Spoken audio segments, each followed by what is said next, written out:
Staffordshire's had a whole crop of flying saucers. Spots in the sky, lights in the sky, strange things.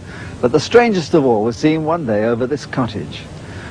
Mr. and Mrs. Rustenberg were living there, quietly, out in the country. And, well, you just tell me what you saw.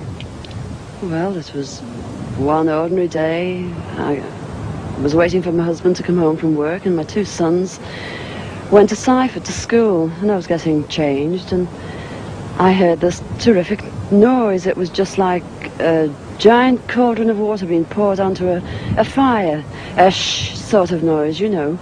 And my first reaction was, oh, the children. I thought maybe a plane was crashing or something like that.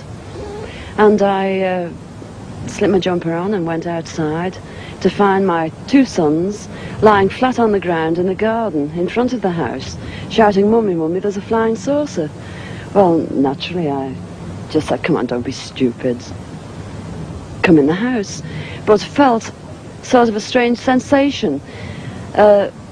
Wended my way up the side of the house to where we had a pump where we used to get all our water from, and automatically looked up to see this, all I can describe, this huge Mexican hat.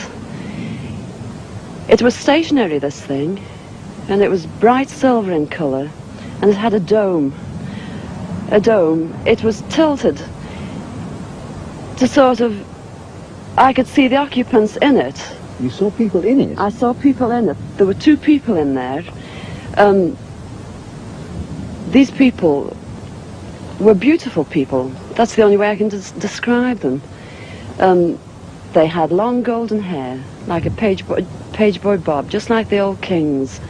You used to see photographs of the old kings. And the colour of the hair was golden. Now, I was really... What were they dressed in?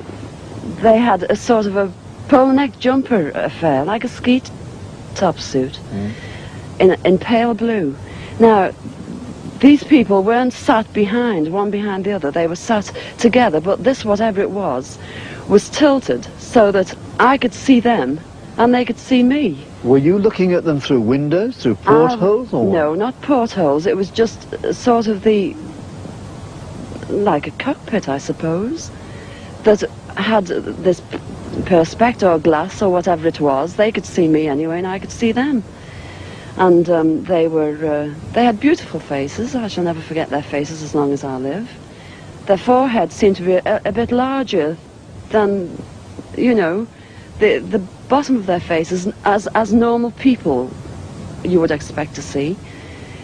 But maybe this was just whatever they had round their heads, which was like a transparent fishbowl. And they just looked, and I was absolutely paralytic with fear. I couldn't move, although my mind was ticking over.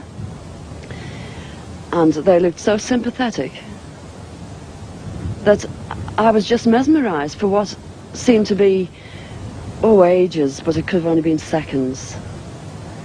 And I turned to sort of look down at the boys, was unaware that they were with me because I was so absorbed. And the next thing, I looked up and it was gone. How low had it been? It had been the height, I couldn't tell you. But the house that you've seen, it was just on top of the roof. It was hovering on top of the roof. How big was it compared with the size of the house? It swallowed the whole circumference of the roof. I couldn't see, the roof was completely blotted out. The chimneys I couldn't see. All I could see was this massive object that I described as like a Mexican hat without the bubbles. And then it flew away sideways or upwards? No, I didn't see. I just looked up and it had gone. But I assume it went straight up, because for a short while after in the sky I looked around and I said to my two boys, "Where, can you see anything? Can you see anything?" And they said, "There it is, Mum," and they pointed up, and I watched it. It was just like a little cotton reel in the sky, and it circled us 3 times. It went round 3 times, and then it just shut off, and that was it. When I started to analyse myself afterwards, I feared that I might have had an hallucination, but then I knew I hadn't had, because my sons were so sure about what they'd seen and what I'd seen.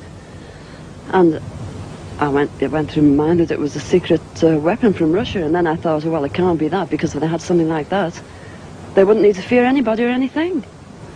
Were you scared by it? Did you run indoors? Oh, I was petrified. I couldn't move. I couldn't move a muscle. I was paralyzed with fear.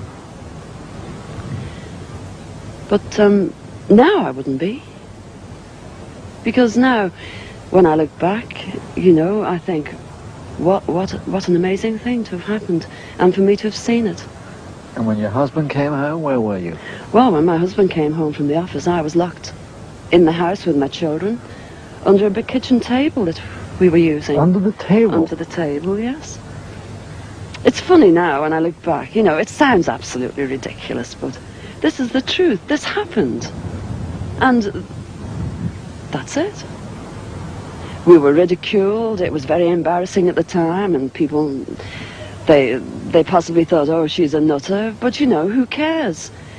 This is something that happened to me, and I'm a practically minded person, and that's it.